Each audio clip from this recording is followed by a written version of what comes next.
That first moment was where I was like, I can't really trust people I love. So your Yeah, mom was married before and you didn't know? correct. And then I was like, is that my dad? And they're like, no. Yeah, yeah, yeah. I don't want you to lose for me. You'll be my latest victim. Why would you wanna do that for me? Why you wanna do that? I said, Yeah. mirror, mirror on the wall, all of a sudden wanna call.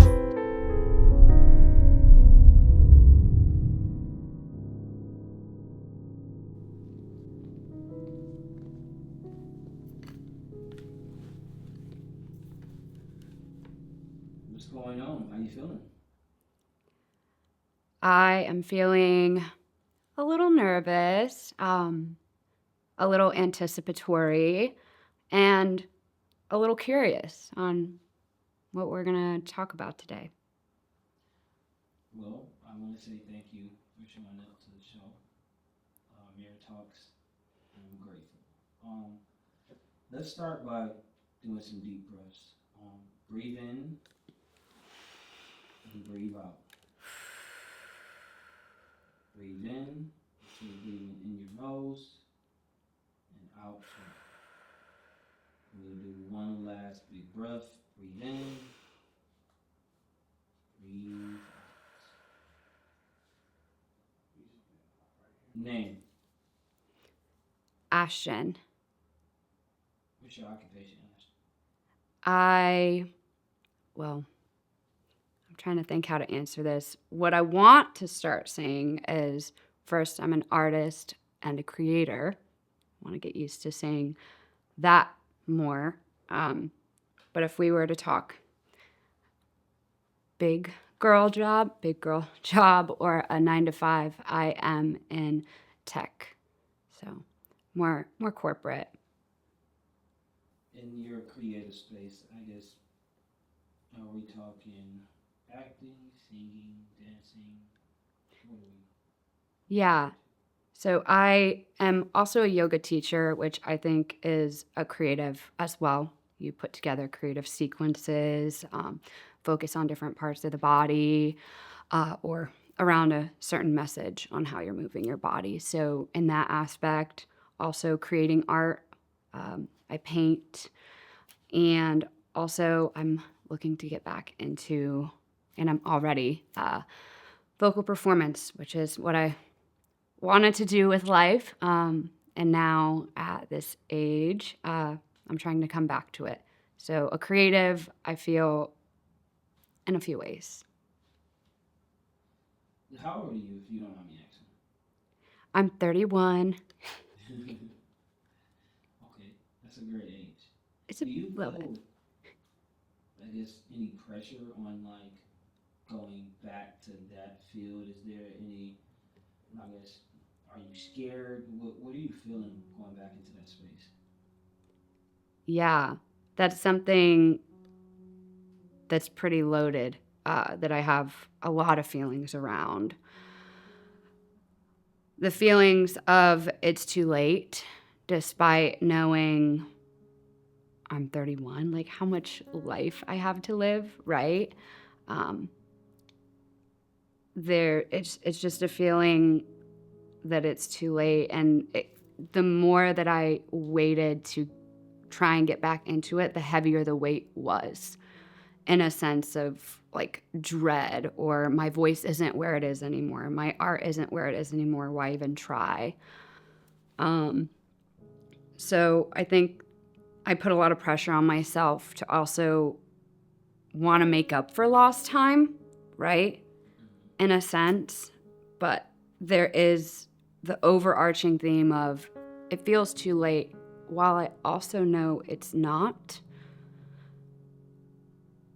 And I think, especially as a woman, like your time is shorter. I think that does play a part in it, or at least how I think, or societally. And so that can be a little intimidating as well. Like, I'm not a 16-year-old that was kind of like brought up in the space that I still look young and fun. Like, not that I look old, but so it could be harder to market. And so that age thing plays a piece, that it's too late. And also even though I don't want to say it matters, the opinions of like people around, like, wow, she's 31 and now she's just deciding to do this. Want to say that doesn't matter, but that is a factor. Ashtine, when you look in this mirror here, what do you see? Now I want you to give this 10 seconds before you answer.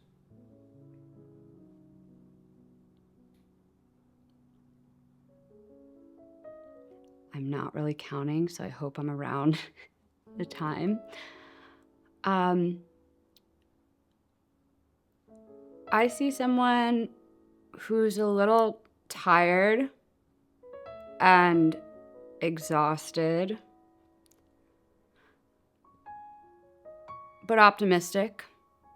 Or instead of saying but, let me say and optimistic.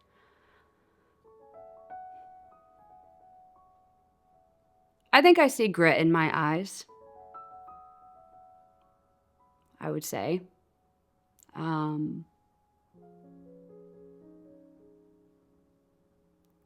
Yeah. Now you say you see that you're, tired. Are we talking on the outer or inner? What are you referring to as that? I think both, right? I can feel that internally, so I can like see that when I look at myself, right? Like X-ray vision into my like brain or body. And physically I'm like, I probably look a little tired. I don't know, I can just see it in my eyes, and that exhaustion of like I exhaust myself, I think, on a daily basis, with similar to like the question about being a creative, being an artist, like just so many things weighing on me and always wanting to get things right, to curate things correctly, and looking at myself and knowing myself, I can like sense that. It translates that type of exhaustion is there, and coupled with that like grit and still determined. So I don't know. It's interesting.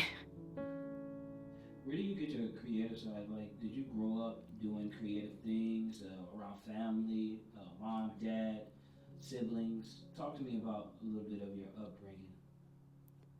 Yeah. I believe I was performing since I came out the womb. Truthfully, my mom was super encouraging while she was with me. In my childhood, like I can't remember what age, but super young, let's say like 4 or 5, I don't know. I was in all the church like musicals. She had me in singing lessons. She would let me do auditions at like theater companies. I was involved in just like all these things. And I say that not as a way, she was not a mom that was like trying to live through me. It was definitely, she saw that in me and knew that I wanted it. And for that, she was such a supporter. And she was just like, anything I did, right? My art, my singing, she was just like, you're the best. Which sometimes parents say that, but I think she truly believed it. And despite how life has panned out and maybe where I am now, I think that spark there when I was younger and her support in the creative. So I was painting, I was in art classes. For a time, I was homeschooled, and so I was doing art classes in homeschool, right, like co-op things with other kids, theater. It was just a part of my life, and she always believed that I was going to be a performer.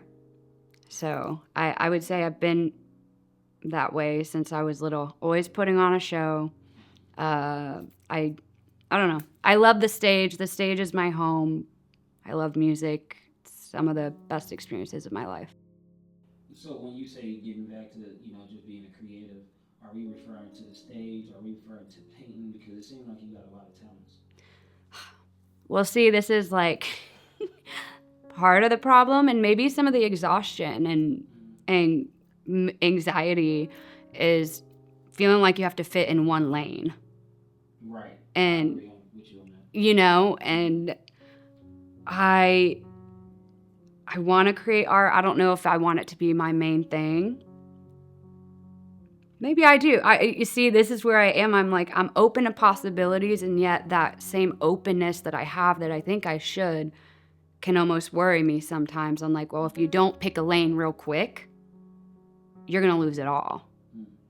And time's a ticking. And I'm like, because if I sit here and think critically, number one, music and singing is what I would like to do, hands down. And maybe art is like a close second. And I think art lately has been the most accessible to me, given where I am at in life right now. I can actually relate in that way. I just love creating music, down to directing different stuff like that. So I can relate to that. Let's dive a little bit deeper. When you think back of your upbringing, is there any moments that you can think of that kind of stands out amongst the others? Maybe something that triggers you, um, that just kind of pop up in your head from time to time. Can you recall that moment? I got a file cabinet. Mm. Yeah. There's a few. There's one that I wrote about this one. I journal like every day. But the first one, like, I think that kind of, I don't want to say broke my innocence, made me less naive about whatever the word is I found out that my mom I found these wedding pictures, and they weren't with the dad that I knew. And I can't remember how old I was, like 5 or 6. And so I go down, I'm like, what are these? And turns out I learned that I don't know my biological dad. My mom had a husband before, just all this stuff. And I'm like, what? You were people I trusted. And granted, they handled it the best they could. How would an adult handle it, right? And so I just think, though, that first moment was where I was like, I can't really trust people I love. So yeah. Your mom was married before, and you didn't know? Correct. And then I was like, is that my dad? And they're like, no. And so it was a very layered moment as a child to understand, wow, okay, this guy who is my dad, right? Because that's what I've known, and he is to this day. I consider him my dad. I don't know my bio father, right? Mom had this like other life before, and it was just, I mean, it's not very, I don't think it's very tragic, but just to answer to the point of the first thing that, when I was really thinking back, bothered me, and I feel started to mess with my head, was the moment of the feeling of not belonging or not knowing things, and people were hiding things from me. How did you find that? Were you like kind of just looking through the attic, Oh, I was being a kid, yeah, looking through my grandma's stuff in the house, like nosy kid. Me and my cousins were always nosy, but And how old were you when you found I out? think I was like 5 or 6. Oh wow, that's pretty young though. Yeah. Well, I mean, for you to like realize, like, yo, you know, Yeah. It it was it was weird because it was like kind of like I said, mom had a life before me, and also you like that's not your dad. You actually have a dad that's somewhere else. did you ever meet your biological dad? Oh, this is no. Um, I grapple with this back and forth. Um, no one is alive now or has the capacity to be able to probably tell me the truth about the situation, which that sucks. All I know is that there were deals made right after it happened that if he didn't try and take me from my mom, she would never ask for child support. She would never anything. She never did. She never got a dime from him. And that he would just stay out of my life. And at various points in my life, I've thought about reaching out, um, even as recently as like a couple months ago, because I'm like, wow, like I think this guy would think I'm like a really cool person or great person. Um, but there's a couple factors, right? Like I've already felt a lot of rejection in life or a lot of people leaving me, whether willingly or unwillingly. And I debate, do I want to invite another area to be hurt? Mm. Like I'm not enough for someone to want to get to know because they made an active choice from what the information I have. Now, so what's your relationship with your mom currently? Currently, well, my mom passed in 2007, so it was like 12, 13. I'm trying to do the quick math, but um, so it's been a while, and we had a great relationship. Uh, yeah, that one, that one sucked to lose, especially that being like my bio parent and mom and kind of the emotional regulator, I think, in my life. So I I have family, right? Like my stepmom and my dad, who is married to my mom, still because he's around. But I don't have like my actual mom. Is there a feeling that can compare to that? I, you know, I can't relate in that way. So, is there any feeling on earth that can relate to losing a mom?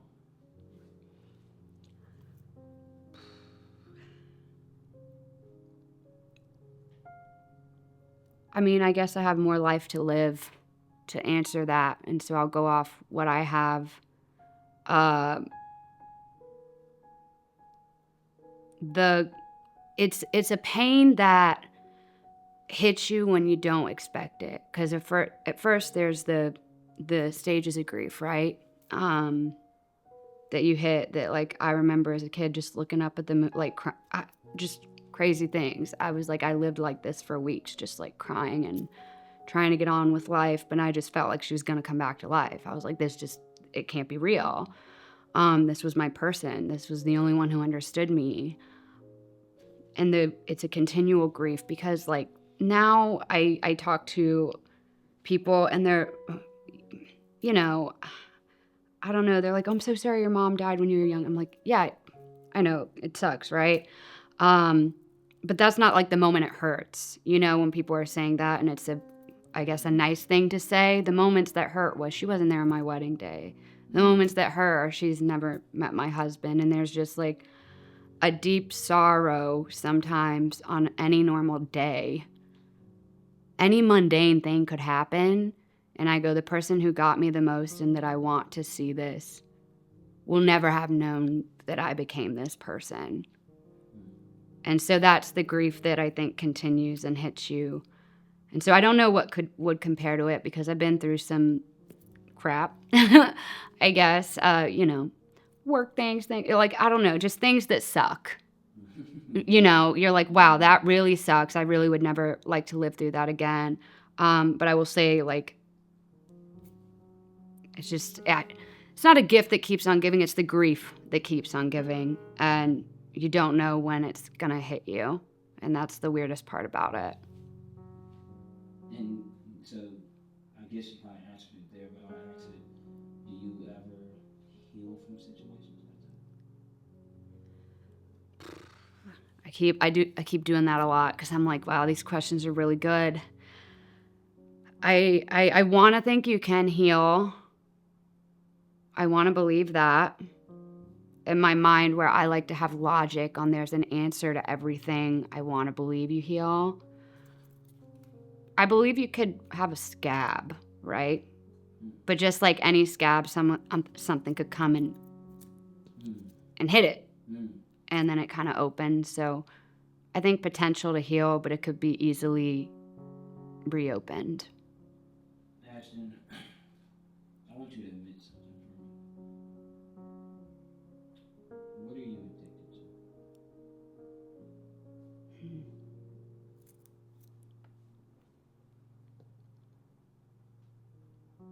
I'm giving you a long pause.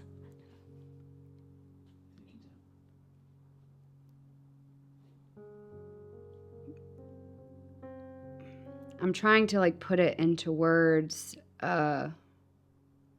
It would be, I don't want to say like, it's not workaholism, but it's a flavor of consistently seeking validation to the point of exhaustion, wanting to do anything, fit any mold to try and feel that validation and love from empty spaces in me. So I don't know if that's like a clear answer. Maybe the need for validation, the need for belonging, and whatever that might take form of looking like. I innately, I'm drawn to it. I need to do it. Even if it doesn't feel like, in many situations, hasn't been maybe the best thing for me. So, you, 12, your mom passed. You don't have your biological father in your life. Who is now looking after Ashton? Like, who's looking after you? Well, I mean, my husband, he does. We actually just celebrated 1 year of marriage this weekend. Yeah, we made it. And boy, did he have a year. So, but I had to make sure he was going to stay. So, yeah, I think truthfully, he's my number one. Like, he knows the deepest parts of me, the parts where I've been hurt, things that I'll never admit to people. Like, I never thought that I would be able to tell someone the things that I've told him. And he fiercely protects me to the best of his ability and looks out for me. Can't be perfect all the time, right? We're human. But I think if I were to say who's looking out for me, who cares actually, and not just like looking out, when you say that, I think emotional, physical, like all the things. Because I feel sometimes people are like, well, I took care of you because I gave you a home. Well, You gotta do a little bit more. there's other things there. So my husband and I think some of my friends, some of my really good friends who have seen me through some really hard times. You have any kids or want any kids? I have 3 cats. Well, the third was is foster fail. Let me tell you my gut answer. My gut answer wants to say yes. Like, I always dreamed of wanting to be a mother, especially because I have like a mother wound. And I almost like think of it as a second chance of maybe I could do it right. And also there's this like world climate, like that we live in, I won't even get into, that worries me. There's also like, what if I screw them up? Like, I know the adults were doing some were doing their best. And I'm just like, I don't want to inflict suffering on anyone. So while I have this need and want to, I'm deeply afraid of hurting someone. Because I mean, truthfully, I didn't want to be brought into this world. Like, it was an oopsie, an accident. I ended up here, and it caused a lot of problems in my life, I think, growing up and not belonging. And what if that was recreated? Like, what if I wasn't there? I think of all these case scenarios, and I get, as you can see, too, in my head. So I worry about it. I want kids. I also am scared. You don't want them to go through what you went through. Right. And I don't think they would. I think that I've gone through enough therapy and a lot of group therapy and things that I'm way more equipped with language and tools than like some of our parents ever were. But that's my fear, is just hurting someone, like screwing up their life. Mm. So, I've been to therapy. We all have our reasons to go. And you said you've been. Why therapy? What made you say I need to go to therapy? Like, there's something going on. I need to go. Yeah.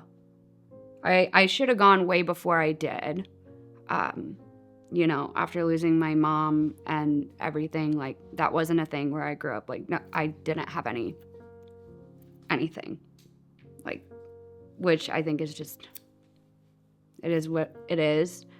The first time I went to therapy was in college, and that was because of a really bad relationship that I had gotten out of.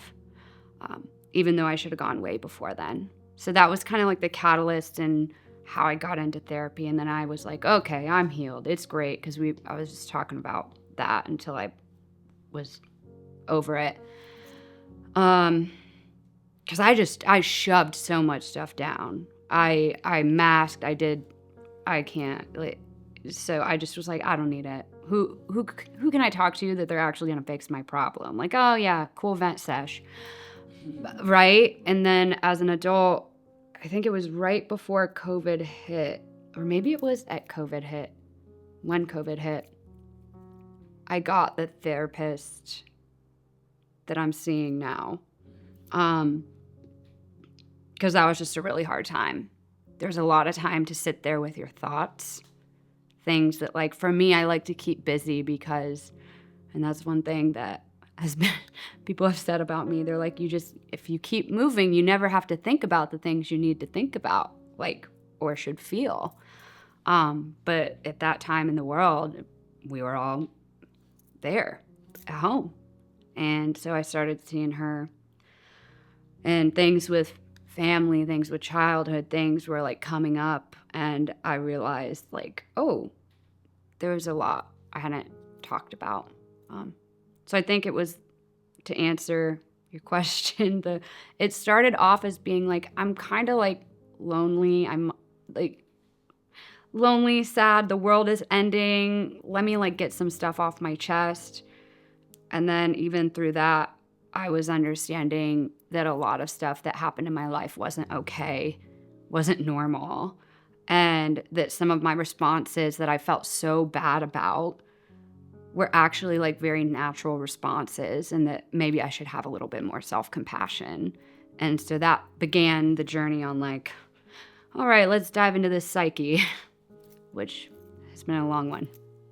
What are some of the, I guess, unnormal things that you went through, where you was like, okay, a person shouldn't go through this?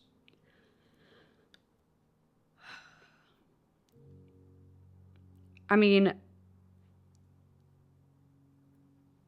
some of the things like include around my mother. I was homeschooled, like I said, and she had cancer twice. And so I was a kid and I'm homeschooled, and it's kind of like watching a trauma reel. Like I didn't have like much of an escape, but to like see what was happening, and also helping take care of two younger kids. And there's like times where she asked me, Ashton, will you shave my head? Like, I'm so embarrassed. I'm so sorry. Like, can you do this? And I was just like 8, 9. I'm like, yeah, I don't know. Okay. Bathing my mom, like as a kid, you know, making like food for everyone, trying to like do laundry, like doing household things. I got coined the like quite literally. There are people who can back this. I got called Ashtorella. Like my family joked about it. And like it's funny on the surface, but like there was a lot that I was doing and I actually didn't have it. My childhood stopped when my mom got cancer for the first time. Because I was now the oldest daughter and the one that was supposed to take care of everything. And you had siblings that you were taking care of? Yeah, and since I was, you know, from someone else, there's an 8-year age difference. Like, so then, you know, my brother's in the middle, and then my sister's on the end. So they were really young. They were like my baby dolls. But yeah, stuff with that also. There was some, and I'm hesitant to say this, but truthfully, like some spiritual trauma, and things that, like I grew up Southern Baptist, and there are just things said growing up, things told to me, ways of being treated that were not normal, and it kind of was like it brainwashed me, and then made me feel so much shame. Even sometimes I still carry shame that I know is not even like normal. And just outside of my mom, just hard relationships with some family members is what I will say. That were hard. And I didn't want to uncover any of that. And so then I was like, why did I lift up everything? Because now I'm like aware. I can't stuff it. Yeah, it hurts sometimes being more knowledgeable, more aware of like what's going on. Like you find out things and you just like, I want to learn, but then when I learn it, it's like, oh my god, I don't think I want to learn it. Like I want to reverse unlearn. that. Well, and I think I always, because one thing that my mom, I think, was always kind of like perplexed by, well, she did always, I loved Eeyore. Like that was my favorite character on Winnie the Pooh. And it's because I always felt bad for him. And so I also I don't know, I think that like, or I know I was so sensitive growing up, and I think that people just might not have realized, some people did. And I was so empathetic, but maybe I had a proclivity to be sad. Like, I don't know, through that. And I just find that an interesting data point if we were to look at that. But I always had big feelings. I still do, for better or for worse. Is there anything recently that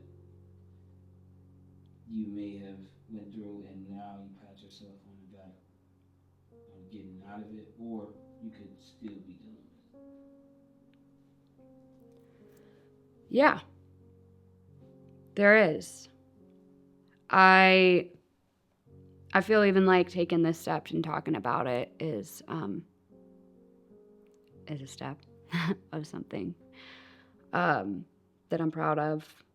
I would say at the end of last year, I had a really hard time. It wasn't the first time in my life that I had dealt with SI, or suicidal ideation.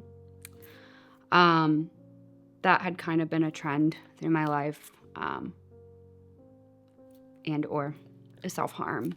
And it, the, there was so much that led up to it. But let's just say that end of last year was not good. And I'm glad I'm here today.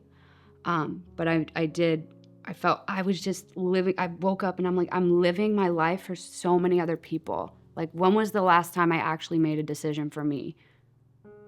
I couldn't remember. I said to my husband, I said, like, yes, it looks like I make decisions in the house or whatever, but they're like small, minor things. Big life decisions, I've done nothing. Like, how many years have I been on autopilot? And so the freeing thing I did was realizing my mental health was not good. That actually, like, we had reached a point that was needing more help. And at first I had so much shame talking about it. But I decided to get treatment through more intense therapy, group therapy, and take some space for me. And it was the scariest thing, right? Being in my role and feeling like, because we live a good life because of my income and my husband's. Like, I'm scared of losing my own income. Like, what will this do to my job? What will this now do to my job, right? And I took a step back and I went and I got treatment for mental recovery. And it was a weird combination of like, what am I doing? Like, do you really need this? And also like, I'm so proud of you. You needed this. You made a decision for yourself that no one else, well, I guess they could have, but I made that decision. And it was really life-changing. Would you advise this to people going through or having, going through things mentally? Would you advise this? I would say yes. I don't think that sadly, like, I hope we're on a right trajectory as a country, as a world. But I would say yes. And I said this to my husband a lot, and some of my friends who knew before I started being more open about it is, like, I never saw someone really do it, right? So it was very scary for me to do it. I'm like, does anyone look like me doing it? Is anyone doing that? Or is this like dramatic, right? Because there was always this theme of I'm dramatic. And it's like, that's a label. We'll put that one down for later. But like, I don't know. If I want someone else who's going through a hard time, who I wasn't talking to anyone. Like, even my best friends, like, I was suffering in so much silence that people, when my friends found out, they were like, what? We're like shocked, because I had like hidden it so much. And it like really exacerbates, like, to the point that if people don't talk about, hey, I needed to walk away. Hey, I had all these things going for me. Hey, I made choices that led me now to a life that I like really don't like, and I don't like myself, and I need help. And I'm gonna do that for myself. Even if it means I'm taking risks in other areas, I'm gonna choose me. And I told my husband I'd be not doing myself like justice to not do it, because I would love for especially anyone, and especially women, to like see and feel like it's okay. Men too. I mean, everyone, truthfully. You're put in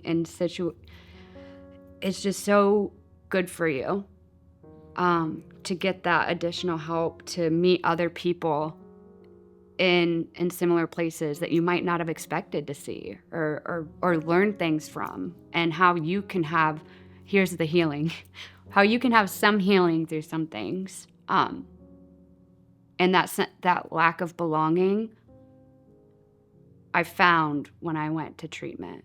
I felt I belonged somewhere. I felt finally understood. Like, these people, whoa, they get it. Like, someone, I'm not nuts. Like, and yeah, that's loaded what I said, because I said it. It's freeing, though. Was that, I guess, that turning point for you in your, especially like what you're feeling now, was that the turning point, going there and kind of coming back out, feeling relieved? I think I'm always still going to be working. Like, we always are. It's not like I went there, I'm healed. Right. I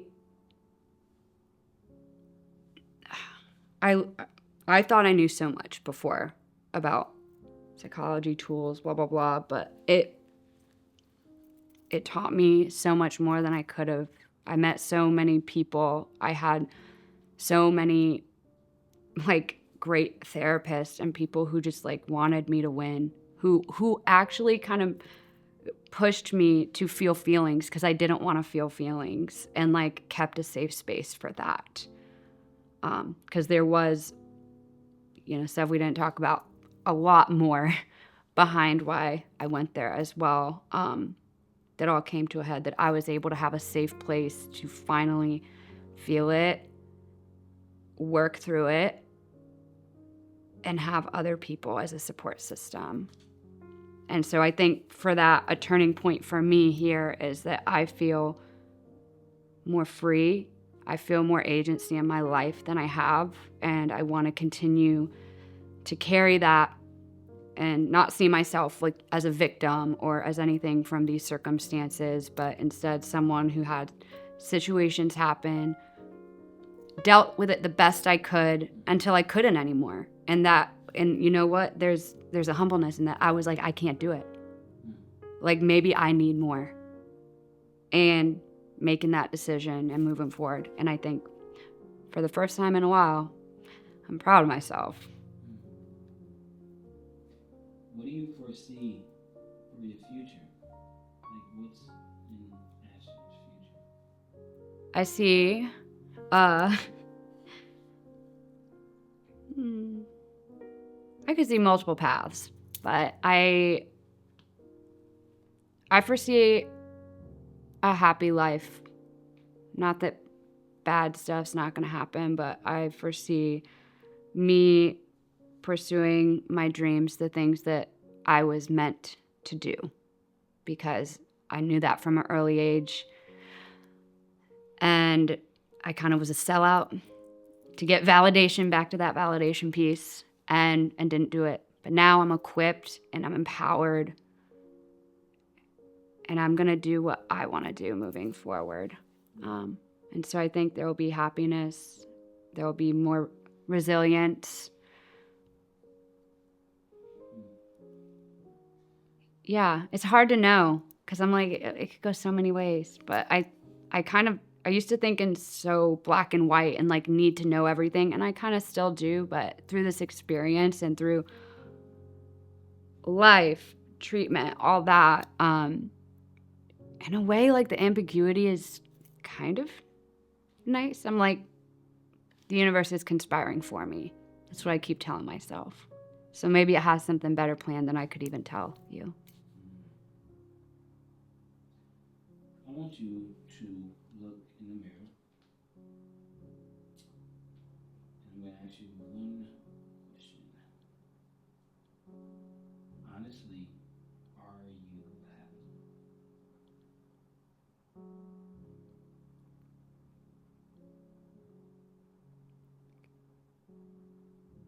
I would say yes. Yes.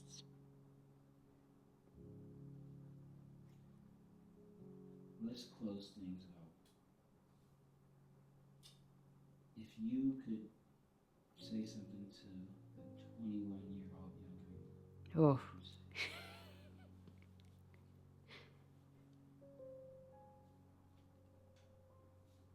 ugh. You are so loved beyond words. The things that happened to you that were out of your control don't make you a problem, don't make you any less of a person. And you have so much love to give to the world, and you deserve to have love in droves and not in breadcrumbs. And I want you to stop taking breadcrumbs because you're not a pigeon. Hey, Ashton, do you have any closing remarks? Anything you want to say, speak on, bring up? I guess one thing that I would say, my biggest, why I got into such a place, I think anyone with like mental health, I truthfully just didn't talk to anyone. I didn't have I had community, but I didn't have community. In the sense I didn't trust anyone to be there for me, and it makes sense from when I was younger. I just wanted to be self-sufficient. But reach out to people you love, because people do want to help. People do want to be there. People do want to listen. And if we as a community can come together and talk more about like the real stuff and not and stop with, I mean, pleasantries are great, but like actually be vulnerable. And vulnerability is not bluntness. I used to think, oh, I'm vulnerable because I'm blunt. No, vulnerability is something different. It's exposing yourself in a way. But I would say to that person, if you're hearing this or whatever, like reach out to that friend. Say that thing. Like just know people are there to help. And you might be shocked, pleasantly shocked, at who will show up for you. And so I want us to have more of a community and better talks around how we are actually feeling, and know that you're allowed to feel what you feel. And just because someone went through this thing, you're still allowed to feel how you feel. Just because they went through that and you think it's worse, you're still allowed to feel how you feel and how you went through that experience. And let's have more of those talks. Let's give it up for Ashton. I'm gonna come give you a hug. Oh, jeez. How you feeling? I'm good. I'm like, I don't know if I did well or not. I'm stressed. You spoke your truth. Yeah. You spoke up about it. Yeah. Talking in the mirror to myself, I was like, oh. You ever talked in the mirror that long? No! That's why I was like, oh my God, I'm looking crazy.